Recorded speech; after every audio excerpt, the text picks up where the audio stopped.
तुम्हाला हे माहिती आहे का? वानराचं रूप घेऊन हनुमानाने भीमाचं गर्वहरण कसं केलं?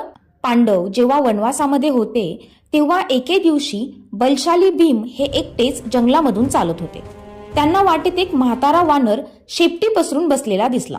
भीम गर्वाने म्हणाले, ए वानरा, तुझी शेपटी बाजूला कर, मला पुढे जायचंय.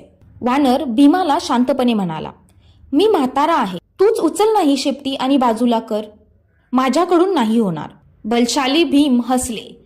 त्यांनी डाव्या हाताने शेपटी उचलण्याचा प्रयत्न केला, पण ती जाग्यावरून सरकली सुद्धा नाही. दोन्ही हात लावले, पूर्ण जोर लावला, पण शेपटी काही जागेवरून हलेना. भीम चकित झाले. त्यांना कळलं, हा कोणी साधा सुद्धा वानर नाहीये. त्यांनी वानरासमोर नम्रपणे हात जोडले आणि विचारलं, आपण कोण आहात? क्षणात तो वानर तेजस्वी रूपात प्रकट झाला. तो वानर म्हणजेच महाबली हनुमान. हा व्हिडिओ आवडला असल्यास कमेंटमध्ये महाबली हनुमान की जय लिहायला विसरू नका. थँक्यू.